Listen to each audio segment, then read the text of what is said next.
Motilal Oswal mutual fund एक नया fund का एनएफओ लेकर आया है, जिसमें सिर्फ आप 500 रुपये से एसआईपी और 500 रुपये से ही लमसम कर सकते हैं। तो क्या आपको निवेश करना चाहिए या फिर ऐसे फंड से दूरी बनाकर रहना चाहिए, सब कुछ मैं आपको इस वीडियो में बताऊंगा। इसलिए इस वीडियो को ध्यान से और पूरा देखिए। चैनल पर पहली बार आए हैं तो चैनल को सब्सक्राइब कर लीजिए, बेल आइकन दबा दीजिए ताकि नए नए वीडियो का अपडेट आपको मिलता रहे। चलिए हम वीडियो को शुरुआत करते हैं। देखिए, सबसे पहले मैं आपको इस फंड का नाम बताऊं तो मोतीलाल ओसवाल का क्वांट्रा फंड लॉन्च हो रहे हैं। इसका एनएफओ 8 मई 2026 से शुरू होगा और 22 मई 2026 को बंद कर दिए जाएंगे।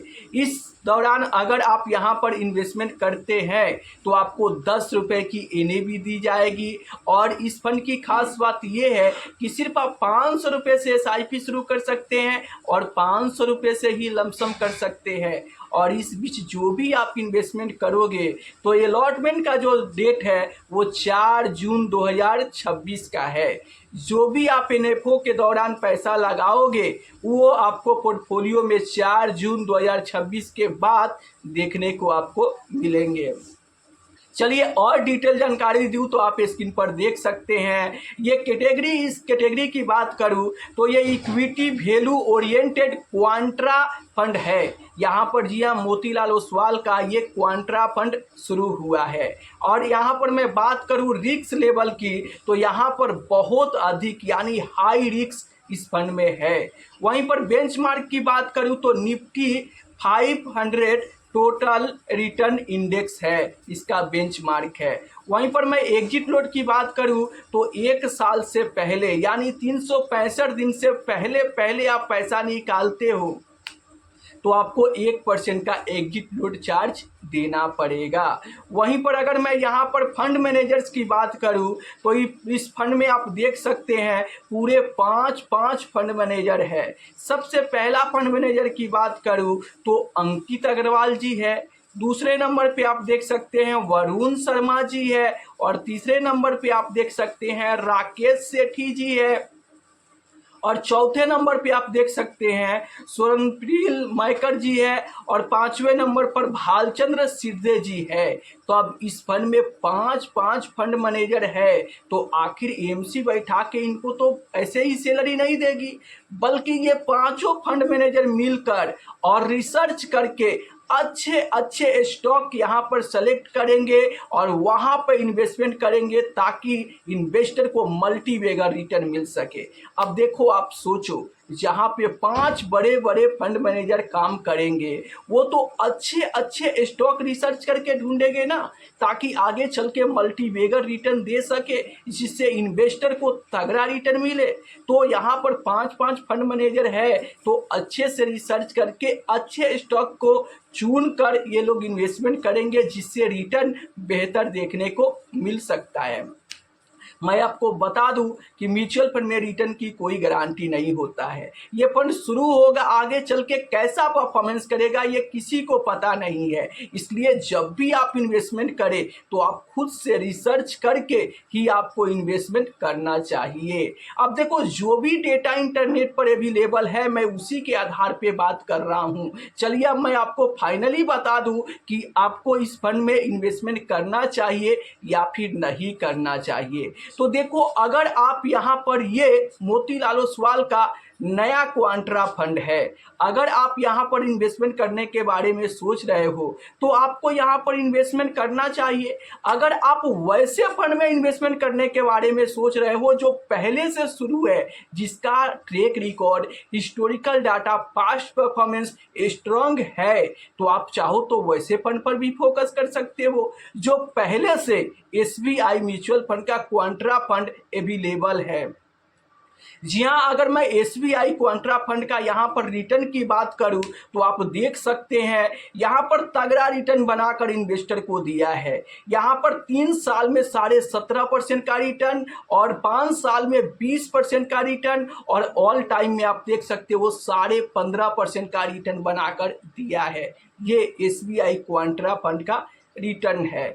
वहीं पर अगर मैं बात करूं कि अगर एसबीआई क्वांट्रा फंड में आज से 5 साल पहले कोई इन्वेस्टर 5,000 की एसआईपी कर दिया होता तो आज उसका वैल्यू आप देख सकते हैं 4,26,000 रुपया हो गया होता। रिटर्न के तौर पर आप देख सकते हो 42% का तगड़ा रिटर्न देखने को मिल रहा है।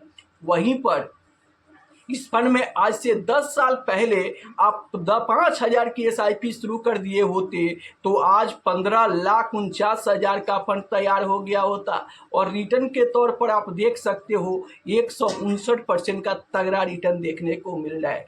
वहीं पर अगर आप इस क्वांट्रा फंड में 1,00,000 रुपया आज से 5 साल पहले लमसम कर दिए होते तो आज उसकी वैल्यू देखकर आप चौंक जाएंगे। आप स्क्रीन पर देख सकते हैं 1,00,000 रुपया लमसम अगर आप 5 साल पहले किए होते तो यहाँ पर 151% का तगड़ा रिटर्न, यानी 1,00,000 के लमसम पर 1,51,000 का प्रॉफिट और टोटल जो वैल्यू दिखता वो आप देख सकते हैं 2,51,000। तो ऑलमोस्ट कह सकते हो कि तगड़ा रिटर्न बना कर दिया है। वहीं पर इस फंड में अगर आप आज से 10 साल पहले 1,00,000 रुपया लमसम कर दिए होते तो आज उसकी वैल्यू 4,73,000 रुपया हो गया होता। रिटर्न के तौर पर आप देख सकते हो 373% का तगड़ा रिटर्न देखने को मिल रहा है। लेकिन रुको जरा, ये जो रिटर्न है मिल चुका है, अब इतना ज़्यादा आगे रिटर्न मिलेगा या नहीं मिलेगा ये कोई ज़रूरी नहीं है।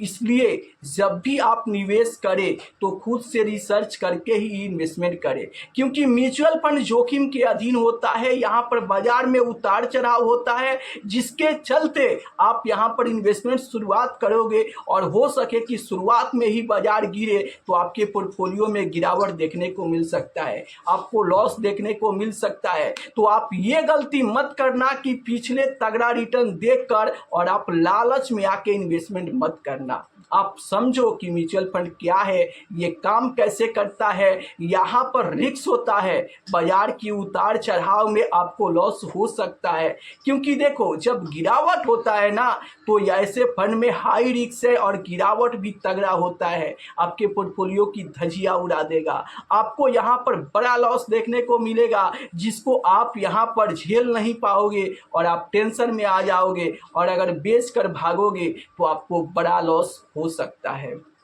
इसलिए म्यूचुअल फंड में इन्वेस्टमेंट करने से पहले आप अपने आप से पूछिए कि आप कितने साल के लिए इन्वेस्ट कर रहे हो, क्योंकि लंबे समय में म्यूचुअल फंड बेहतर रिटर्न देने का दम रखता है। आपकी रिस्क कैपेसिटी क्या है, आप बाजार की उतार चढ़ाव को झेल सकते हो या नहीं झेल सकते हो। अगर आप रिस्क नहीं ले सकते हो तो आपको म्यूचुअल फंड से दूरी बनाकर रखना चाहिए, क्योंकि म्यूचुअल फंड में यहाँ पर उतार चढ़ाव होता है, रिस्क होता है। शुरुआती दौर में या कोई बैड न्यूज आने पर यहाँ पर 5 से 10% की गिरावट के लिए आपको हमेशा तैयार रहना चाहिए।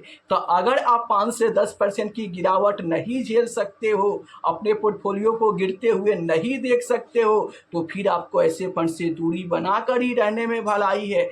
क्यों? क्योंकि अगर आप लालच में आकर ऐसे फंड में इन्वेस्टमेंट करोगे और बाजार अगर लगातार गिरने लगे तो आप परेशान हो जाओगे और पैसा निकाल कर भागोगे, जिसके चलते आपको लॉस भी हो सकता है।